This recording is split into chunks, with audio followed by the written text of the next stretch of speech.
Hey everyone, welcome to the Commissioners Clubhouse and the LCC Network for the second part of Divisional Round weekend.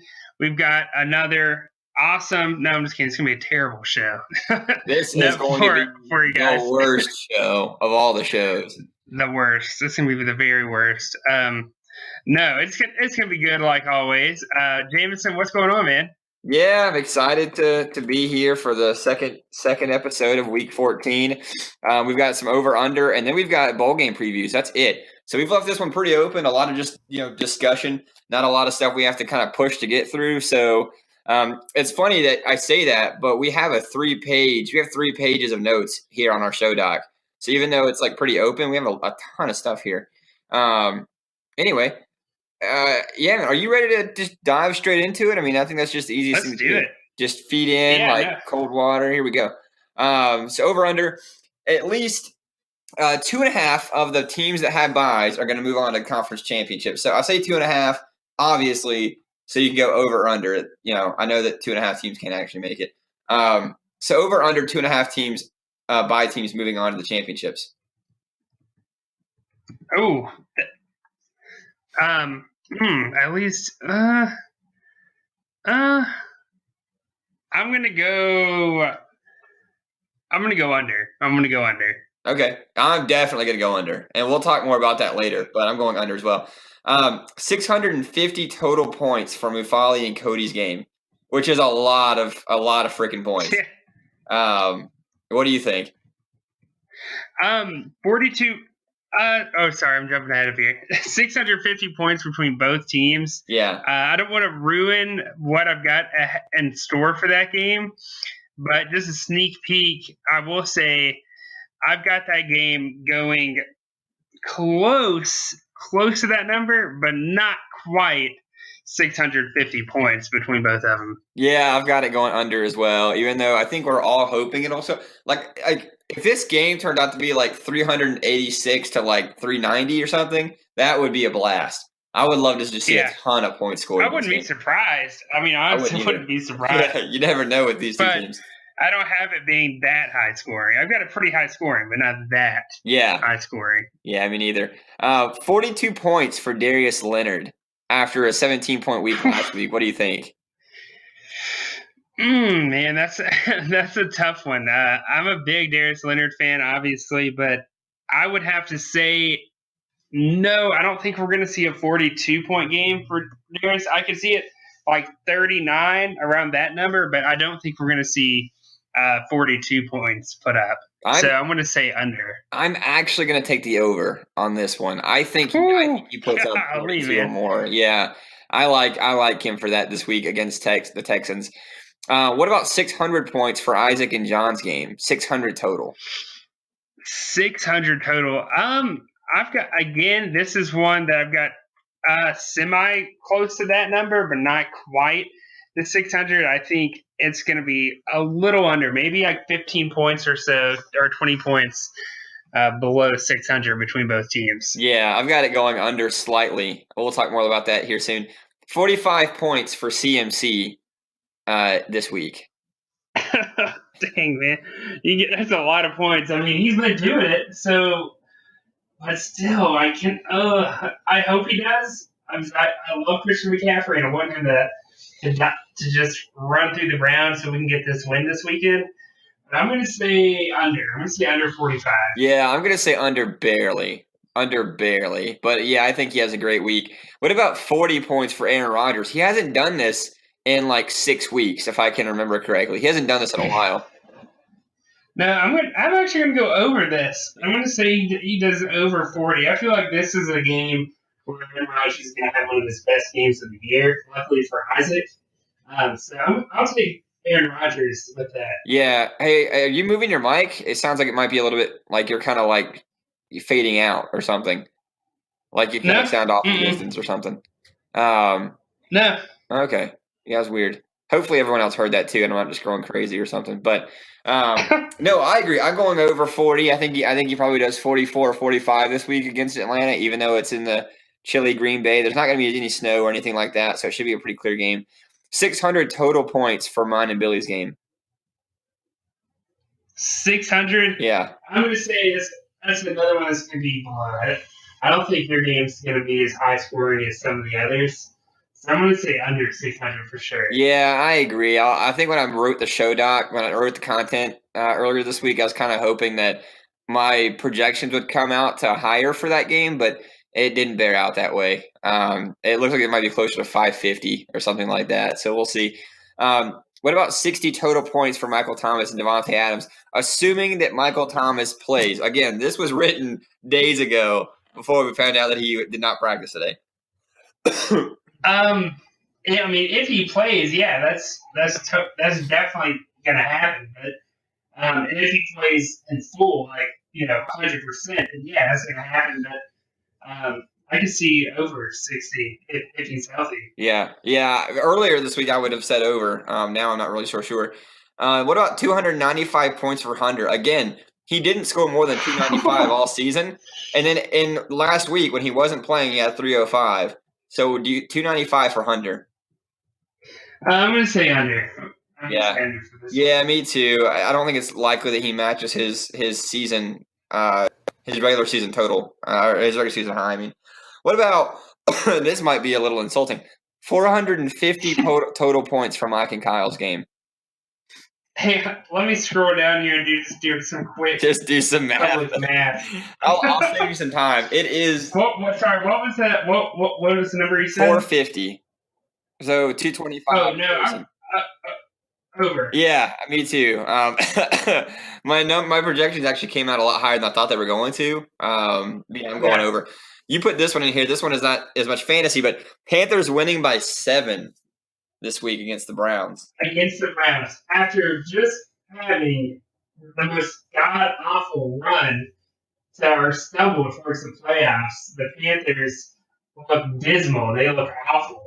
Their offensive line is collapsed from Cam Newton. The defense couldn't stop a herd of kids running across the field. Man, that's why I do this. I'm out here just for fun. What do you think? Do you think Carolina? I know not everyone that's listening is a Panthers fan, but they can relate to how bad the Panthers have been. And really kind of how surprisingly decent the Browns have been this year. I mean, what are your thoughts? Under over 7, Carolina. Yeah, well, hold on. Before I get into that, you might want to unplug your mic and plug it back in or something, Pat. It sounds like you're drifting out and you're kind of breaking up a little bit. So I can't hear you well. I'm not sure if our listeners are going to be able to hear you very well. But I think they do. I don't even know if they win the game, honestly. They definitely don't win by 7.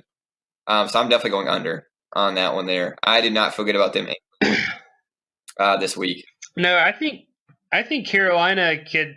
I think I'm going to go over. I'm going to be a little bold here and say the Panthers win over 7 this week against the Cleveland Browns. That is very bold. And your mic sounds a lot better, by the way. So I don't know if it just had to be plugged back in or what. But you put this one in here, 18 offensive players taken in the first round of the offseason waiver wire.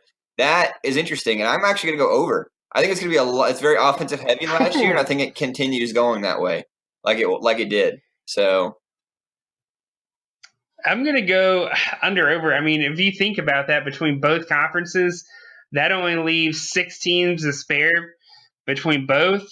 I would say over as well, because we saw last offseason or this past offseason, the waiver wire, it was definitely offensive heavy, especially in our conference, and pretty heavily in the Top Shotters conference as well. So no, I'm going to go over 18 offensive players are taken in the first round of the waiver wire. Yeah, yep. And then the final one here, the 12 rule changes proposed this offseason. I hope this is under. I could not fathom a world where we have half the conference propose a rule change. 12 rules? Do we even have 12 rules to change? I couldn't fathom. This has got to be under. In fact, it's got to be 3. This can't be more than really? Yes. You think it's only going to be 3? Because I'm not going to say them yet. I'm going to hold back before I spill the beans and talk about some of my proposals. But I have 3 of my own. Oh my God. One of them I'm pushing much less than the other 2. That one's just kind of, I think that'd be cool, but it doesn't need to happen. It's not something that's something I feel like strongly passionate about or anything. But I can go back real quick and tell you exactly how many changes were proposed last year. Between three people, we had a total. You ready for this? Yeah. We had a total of 9 rule changes proposed last offseason. That seems like a lot. I don't remember it being that high. And 5 of them came from Isaac. Oh my God. Well, there you That's go. why I said No, it's still got to be under, though. 12 that's a lot of stuff to change in one season. Like, I couldn't fathom it more than 12. But, no, and last year there were only 3 teams that proposed. It was me, Isaac, and Cody. The 3 of us did. And realistically, people weren't, really heavily involved last January. And I would imagine it's probably going to be the same this year. People like to complain about stuff when the season starts, but for some reason fail to propose anything or vote on anything when they should be doing it. So I'm going to say under. I don't think some people, for some reason, just kind of drop the ball on that one when they have an idea they want to propose, but they just fail to do it for some reason. Yeah, human beings are naturally like recency biased toward things. So if something happens in the season, you're like, oh, I'm upset about that. That makes me angry.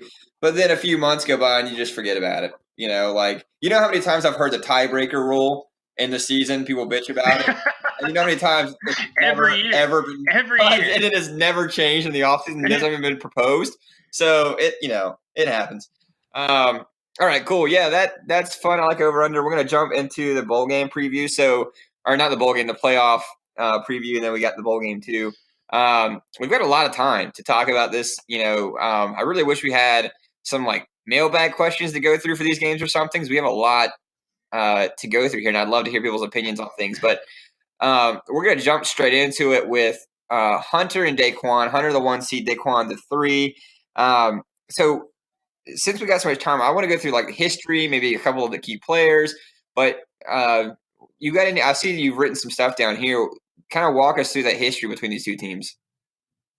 Yeah, there's obviously not a ton of history between Daquan and Hunter, because Hunter's first year in the league was last year. And in fact, last year he won the first ever Rookie GM of the Year award, and actually the only Rookie GM of the Year award, because Bryson did not win it this year. In fact, there were only 5 people that voted for Bryson. So, yeah, they went hard on Bryson. They let him know. They sent a message for sure. Yeah, he had a great season. And what's his overall record? You said it's 16 and something. Yeah. So or 19. So Hunter's overall record. So this is combined regular season and postseason. 19-6. It is the greatest start to any rookie owner within their first 2 years in our league's history. I mean, he's by far been the best, and that's going to be so controversial. There's going to be so many people that whine and complain about that, but it's the truth. And when you just look at numbers, he's got 2 divisional titles. He's 19-6. He's got over twice as many wins as he has losses. You can rag on him for his division, and you can say hasn't been very good the past 2 years. That might be true, but again, that's only 4 games in the regular season, divisional games. All right, he's still beat a lot of other teams, and he's still been really good. And now, at first, I kind of thought, man, that was a slap in the face to Kyle last year, who didn't win Rookie of the Year, and he ended up in the Little Critter Bowl. But Hunter has shown much better success long-term than Kyle has so far. I mean, granted, it's only been 2 years, but still, he's definitely shown why he deserved that award and why he's one of the greatest rookie owners we've had since we started the league.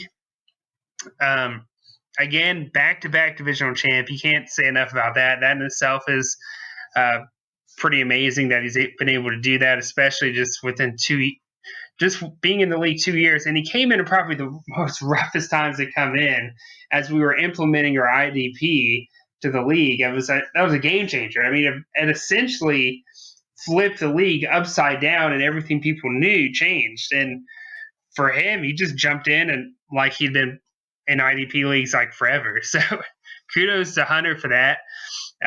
He lost to Cody last year in the divisional round, 296 to 172, and just a total beatdown. Even though he was number 2 seed last year. This year was number 1 seed, so he actually improved. Then you go look at Daquan. So you've got this young kid in the block. I don't know how old David, or not David, Hunter is, but essentially like new guy in the block versus Daquan. He's been a founding owner of this league. He's been here since day one. Daquan got his first divisional title this year since 2014. He's been in a long drought of being relevant in his division. Oh, I shouldn't say relevant, but from being dominant in his division.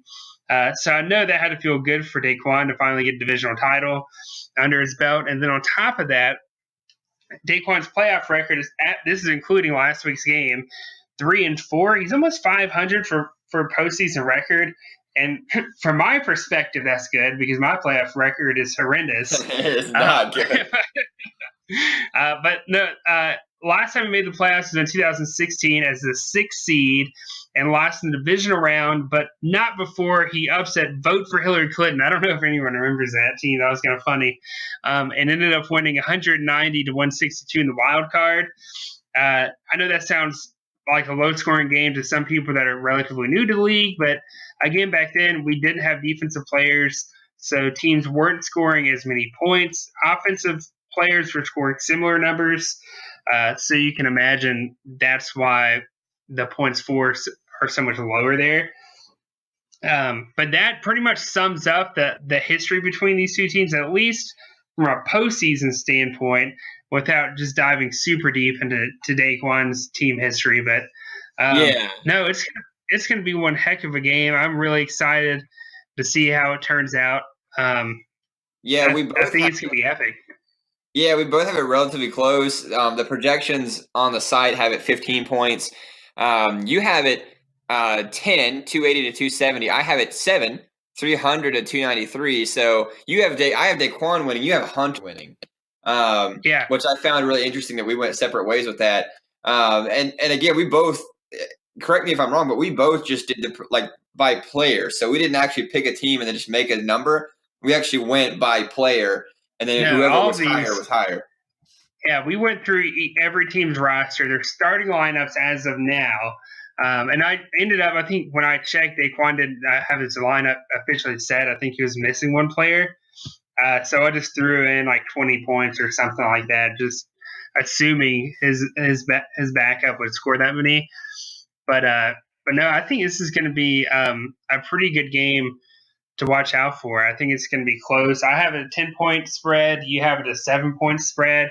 Essentially, we're talking about a stat change difference between one of these two teams winning.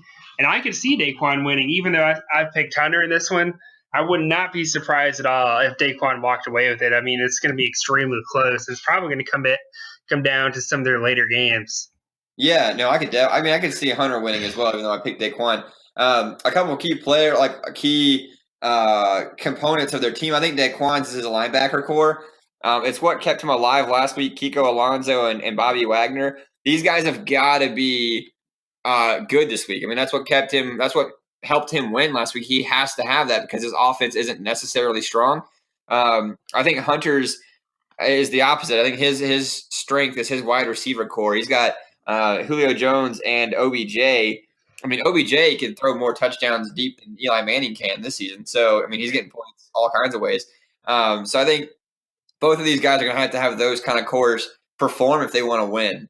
So it'll be really, really interesting to watch. I'm excited for it. It's really close. We both have different teams going forward. So that's going to be a fun one to watch. Also in the top shuttles, we got Cody, the 5th seed against Mufali, the 2nd seed. There's a decent history between these guys, six games or something like that, if I'm not mistaken. They've played each other. They definitely do have a history, even though Mufali has only been in the league a few years now. they played each other actually. No, sorry, I'm messing these numbers up. No, they. I'm going to start with Mafali. Actually, Mafali's made the playoffs last year for the first time in his franchise's history as the 6th seed and lost to David. That's Abortion Clinic, 282. To David? Yeah. Oh. Yeah. Oh. Wait, who did I pick to win? I might have to pick Cody now. No, he lost to David 282 to 274 in the close game, actually. And you got to think David's team was much better last year than it was this year.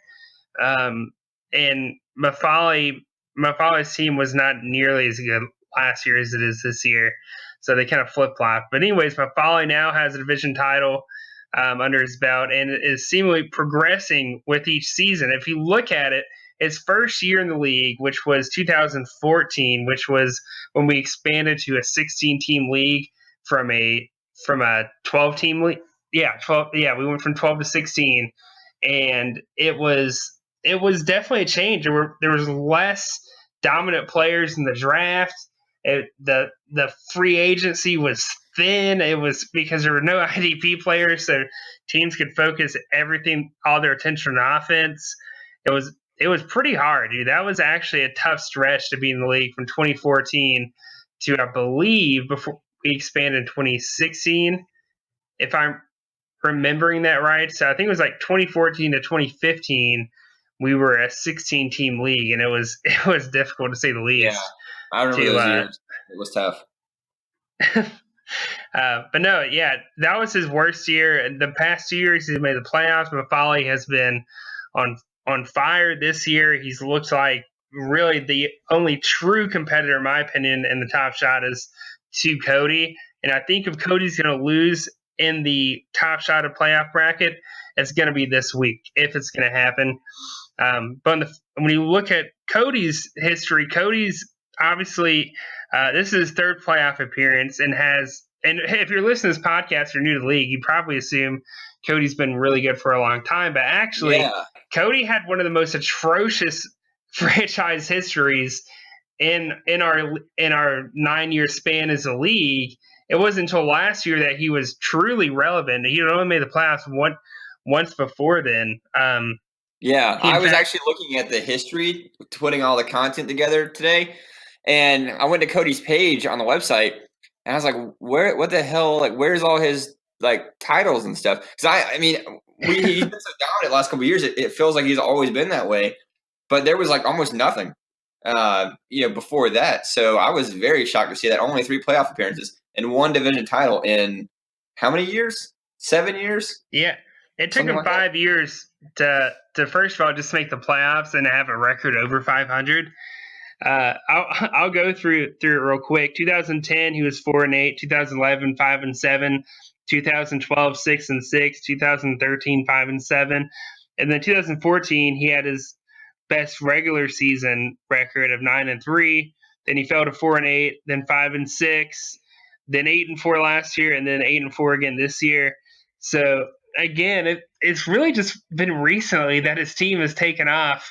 And it's funny, it happened just as Matt's team just totally collapsed from being a back-to-back Little Critter Bowl champion to now looking at Cody, who could potentially be a back-to-back champion if things go right for him.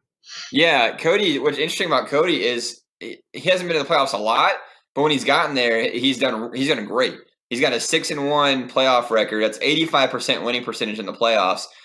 So he's damn near unbeatable, once he gets there. At least he has been the last few years. So, that's going to be interesting to see how that works out. And then Cody and Mufali, they've played each other 6 times, if I'm not mistaken. And Cody's won 5 of those against him. But he did lose the last one that they played, which is in week 5 of this year, 310 to 262. So if Mufali is leaning on anything, it's that one game he beat Cody, which just happened to be the most recent one. So at least he's got that on his side. So a couple of key players. I'm looking at Cody's team. I'm looking at his receivers because I think that's where he has a clear advantage over Mufali. Mufali's one of his receivers is Julian Edelman, who hasn't done much this season. So Brandon Cooks and Hopkins, I mean, he's got a clear advantage there, really his entire offense. And Mufali, when I looked at his, it was mostly his defensive line that I was looking at. He's got Aaron Donald, who we talked about earlier this week, who was an absolute monster this season in the running for Defensive Player of the Year. Should be in the running for MVP. Probably won't be, though.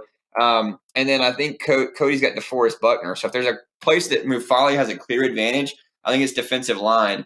And if a defensive lineman booms, it can really help you a lot. I mean, Aaron Donald's completely capable of getting 55 points in a game. No, I think this game is gonna be high scoring. Like we said, I don't think either one of us have it a like 650 plus type game, but I definitely have it close to 600. Like you have it again, 309, 278. I have 307 to 280. Yeah. I think the spread. I think we both have the spread actually somewhat wide. Actually, I really like some of Cody's matchups this week. Mafali does have some good ones, but I don't think they're excellent matchups. You know what I mean? I don't think it's like a night and day type of advantage he has over Cody this week. I think Cody is going to wind up getting his seventh win, but sixth win against Mafali. So again, I think it's gonna be high scoring, but I'm going to give this one to Cody within like a 20 to 30 point spread. Yeah, we both got Cody. I've got 31 points. You've got 27. But we both got Cody winning this one pretty easily. The website's only got 5, 278 to 273. So, in fact, the website's got a lot of close matchups. Daquan's 15, and Daquan 115, Cody and Mufali 5, me and Billy 5. We'll get into that a little bit here in a second. But according to the website, it's going to be a very close divisional round, which is going to be exciting. We'll jump right into the Elite 12. So we'll start with my game with Billy. It's next here on the show, Doc. I know a lot of the history. I don't know if you want me to go through it or not, but I know. So I've got 3 division titles in a row, dating back to 2016. This is my first time with a bye, though. So I usually am in the 3rd seed or the 5th seed or something like that.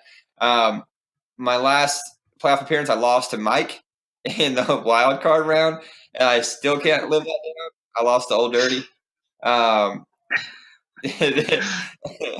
Every time Isaac gets a chance to bring that up to me, he does. I'm sure Mike doesn't even think about it as much as Isaac does.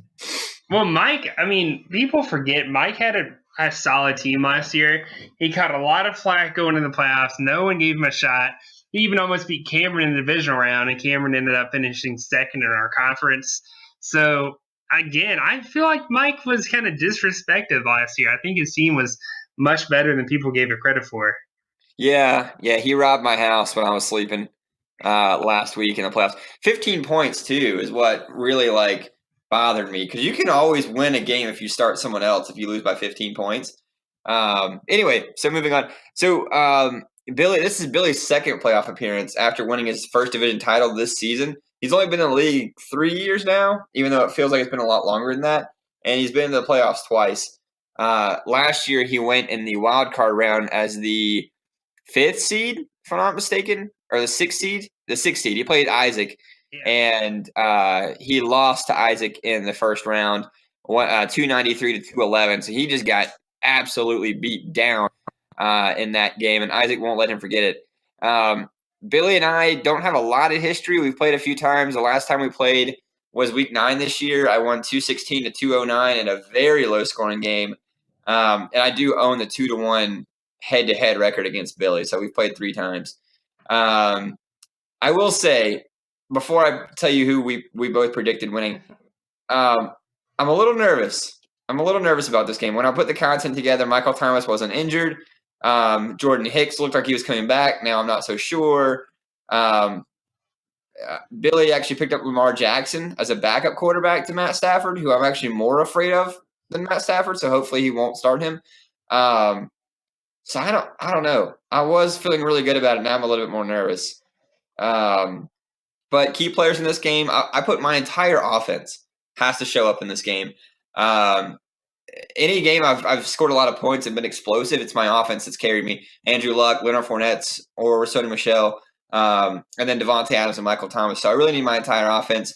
And then Billy, I put his linebacking core because Luke Kuechly really needs to come stand out for him in order for him to have a kind of a complete game. And then Khalil Mack is kind of one of those boomer bust guys. If Khalil Mack comes out and has a great game, I might be buried pretty early come Sunday. So Billy, I think he needs to lean on his linebacking core. I'm going to lean on my offense, and we'll see what happens. But who do you have? Who do you predict to win this game? I've got it close. I said it in my big board, if you will, when I was projecting like the whole playoff bracket. But no, I had you winning it then, and I've got you winning it now, but much closer than I thought it was going to be. Literally like a tackle away from Billy winning or a stat change away. But I've got you winning 282 to 280. Pretty low scoring game. I know Billy has the capability week to week to score 300 plus. I mean, he literally almost scored 400 at one point this week, but that was a long time ago since that happened, and I don't think his team is as dominant as it was then. But at the same time, your team right now is a little banged up because of Michael Thomas. If Michael Thomas is 100%, I feel much more confident in you winning this game. But I've got a feeling that if he does play, it's not going to be at 100%. He's not going to be firing on all cylinders, which is definitely going to hurt you. But I still think you win this one in a very close game. Yeah, no, I will take it. It doesn't matter. A win's a win in the playoffs, so I don't care about how much it's by. I've got it going 274 to 263, so 11 points, much closer than I had it earlier before I found out about the injuries and some of my concerns there. But I do still expect to win it. I do. I'm glad that you expect me to win it. That makes me feel a little bit better too. So it's always good to have support on your side. Before I move on, I will just say that Billy has a good team, and he has one of those kind of roller coaster up and down teams that can surprise you. So I'm definitely not overlooking it or like taking any of it for taking like any of it for granted, for sure. So I'm still throwing myself at this for sure. All right, finally, last playoff team, Isaac and John, last playoff matchup. So there's been a little bit of history here. I mean, I know Isaac's a fairly new team, only in his third season, but he's been in the division with you guys since he got in the league, right? Yeah, no. Ever since Isaac joined the league, our division has stayed the same. The three of us. I feel really good that this is going to be a really good game too. I think it's going to be extremely close. Isaac, the 5th seed, my dad, the 2 seed. It's really hard to believe that even happened. My dad, I mean, we had both kind of written him out of even potentially winning the division at one point. And here he is, the number 2 seed, had a bye, got to sit back and watch us just try to stay alive for one more week. Those wildcard teams. Yeah. But no, Isaac, he's been great ever since he's in the league. I mean, 3 straight playoff appearances. He won his first and only divisional title last year. Also in 2017, Isaac beat Billy in the wild card before losing to Kyle in the divisional round, 257 to 181 in a blowout game. Wild Kyle, man, took it to him in that game for sure. And Isaac's team really just kind of collapsed on top of that to make it worse. You also have to think Aaron Rodgers was hurt at this point, and Isaac was stringing together the quarterbacks each week, which didn't help his chances at all in the playoffs. So, again, limited history there with Isaac. He hasn't been in the league long enough to develop a ton of history, but in a short span he's been in the league, he hasn't missed a playoff, so that's great. That's kind of what you want, especially when we're trying to bring in new owners. We always want them to be good. We don't intentionally bring in owners that aren't good at fantasy. It just happens sometimes. But I think, you look at Isaac, he came in strong. He's still extremely strong. I don't see that changing anytime soon either. So if you kind of look at this, you've got Isaac, who's coming in extremely hot. He's been dominant ever since he's in the league. And then you look at my dad, who's been in the league since day one, since the 2010 season, and it's been a while since he won one division, made the playoffs. In fact, my dad, John, who's owner of Eastside Brawlers, is on. This is his 5th playoff appearance and 3rd divisional title since entering the league. Although he hasn't made the playoffs since 2015. And in 2015, he lost to myself in a very close game, 175-176. I'm pretty sure that was my first ever playoff win. It took me that long to get it, to finally get it. And that was the wild card round. My dad is 2-4 versus Isaac. This is their first time meeting in the playoffs, obviously, like we had hinted at earlier. So I think it's going to be a good one. This is, other than Mafali and Cody, this is also one of the games I'm extremely excited to see what happens. I've been really harping on my dad's team for a while now. Isaac, on the other hand, just doesn't seem to respect his team at all. For some reason, he thinks his team is better night and day, which I can see why you think. I can see why you think that, but I don't think he respects this team enough, or the history behind it. I think it's going to be really interesting, but I'll let you talk a little bit about before I say anything, though. No, I was just going to say, so we have the group chat for our conference, which we talk in a lot. And then you and Isaac have the group text that we talk in a lot, just the 3 of us. And we literally can't even talk about your dad's team without Isaac sending all sorts of like emojis, like eye rolling and stuff like that. Like he just can't stand it when we talk positively about your dad's team. And he has been wanting this matchup so badly, I think, for the last few weeks, where he just wants to beat your dad so badly, so you just won't talk about it anymore. So like, I don't think it's gonna happen, but it would just be so funny if your dad just ran him over in the playoffs. I don't think it's gonna happen, but it would, just because he's been so, like, he just has such a violent response when you start talking about it, so it's always so funny. But yeah, so a couple of key players here before we jump into who we have going winning. Of course, this is gonna piss Isaac off. CMC on your dad's side is going to be a big player. He is going to have to come through if he's going to stand a chance. And then Kenny Galladay has got to do something. He hasn't done anything for a few weeks.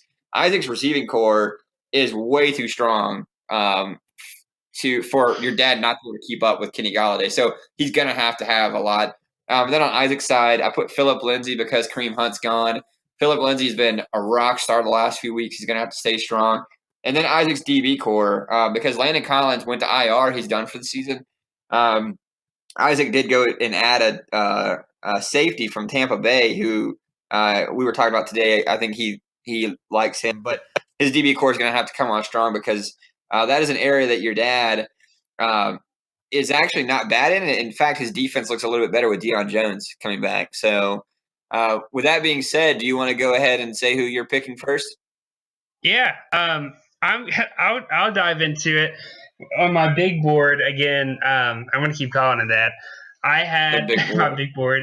There's only 8 teams in the playoffs, yeah, or however many. But anyways, or no, there's 12 teams between both conferences. Anyways, I've got this extremely close. Like I said earlier, I think it's be just a couple points difference between both teams. Although I've got Eastside Brawlers, my dad, winning that one 285-282. I think it's actually be a little low scoring, despite me hyping this game up. I think I've been saying that the loss of Landon Collins and the loss of Kareem Hunt, it's going to be felt eventually. It's going to, and if he keeps losing players at this rate, it's going to hurt even more. But again, I don't see, despite Christian McCaffrey thinks to have a good game, I don't think the rest of my dad's team is going to have the capability of scoring 300. But I don't think Isaac's going to necessarily score 300 this week either. So again, I've gotten a relatively low scoring game, 285-282.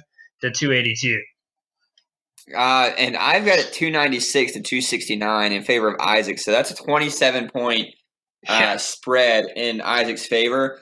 The website agrees with me, 274 to 238, which is 36 points in Isaac's favor. I don't think it'll be that high, but to quote myself from week 6 about your dad's team, I'm just not all that impressed. There's just not a whole lot there that's gonna, that's got me excited. Last time I said that, he went 6-0 and won the division, so we'll see what happens.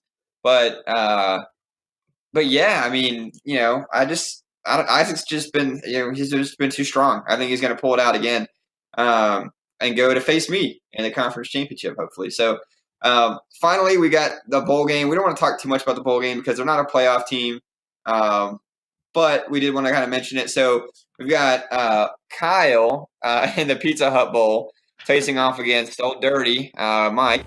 Is that dirty enough for you? So they're playing this week. So this is both their second year. So they were both rookies last year. We talked a little bit about them. Mike played spoiler to me in the wild card round last year, and then his Cinderella story came to a halt when he was beat by Cameron 265 to 253 in a matchup that was a lot closer than many people expected. In fact, I think it was a stat change near the end of the game on Monday night or something where he was actually really close to Cameron and he lost a few points. Anyway, so after finding success his rookie year, Dirty Mike and the boys find themselves out of the playoffs after losing the tiebreaker to Jade, even though statistically their team was much better than Jade's, which is interesting. On the other side of that, Kyle, a former conference champion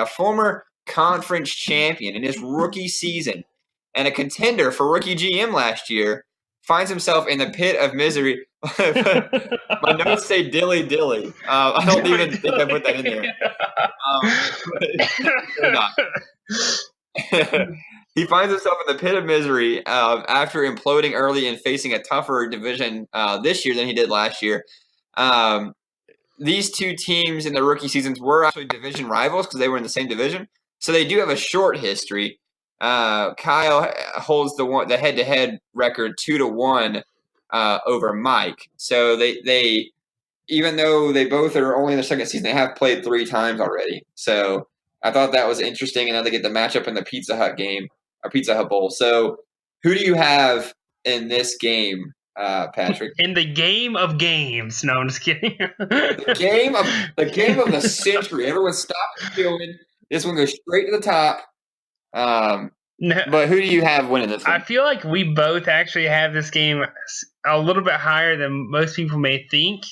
But I actually like some of their matchups on both sides. But I'm going to go ahead and pick Dirty Mike and the boys.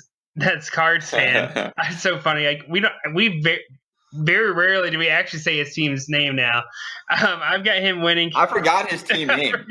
When I looked at the bowl to put everything in here, I was like, "Who the hell is Cards fan?" I had to think back about who would be there because we've called him Old Dirty Mike and the boys, Mike. We've talked about Cards fan all season long. No, but yeah, it's what'd you say? 266? 266 to 250. A 16-point spread in this one. So not too out of hand, but I think Mike should be able to win this one.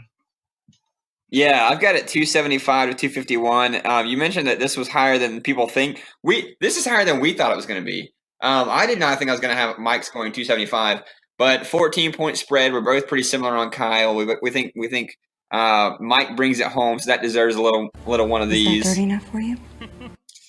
I was actually watching Civil War earlier with Scarlett Johansson, and that's a good movie. But yeah, no, I'm excited to see what happens this week, the playoffs, the bowl games. Hopefully, I'll continue winning and we can be on this podcast next week. And I'm not, in the pit of misery when we discuss it. So anything from you before we jump off? Actually, I do have something. So I'm not sure if anyone is taking the opportunity to go to the actual website of our fantasy league instead of just using the app. But at the top of the page, you should see something there for you to participate in a poll. And that is not just for our league. That is for the website, myfantasyleague.com. I encourage everyone in the league, that's especially those that are listening, to go take that poll because they actually do take people's opinions serious. There were a lot of changes 2 years ago because there was an outcry for a revamp of of the entire website to make it look a little bit more modern. If those that were in the league in like 2015 and before then, it really looked like we were playing fantasy football in the 90s or something. The website was just kind of outdated. They did do a revamp of the site then. Anything you think of, if you feel like there needs to be an app made by My Fantasy League instead of a third-party app like we have now, maybe you want some kind of new feature that the site should be able to have, throw those out there, because, again, they do take all that into consideration, and this is the only way for them to really get any feedback from their customer base. So, and no, I'm not throwing just a attaboy out there for My Fantasy League and trying to get people to buy into them. But no, just to improve the website overall, that doesn't really come down to us as a league or anyone in our league. That comes down to the company, My Fantasy League, to do that kind of stuff. So again, anything you can think of, definitely take that poll and let them know how you feel, whether good or bad. I'm going to do it right now. It's 12 o'clock my time. I'm going to go and do it right now. So with that, we are done. I forgot to play the outro on the show yesterday, so I'm going to play it and let it run just a little bit longer this time to make up for it. So everyone, good luck in week 14, and we will be back in week 15 with reviews and projections. Bye.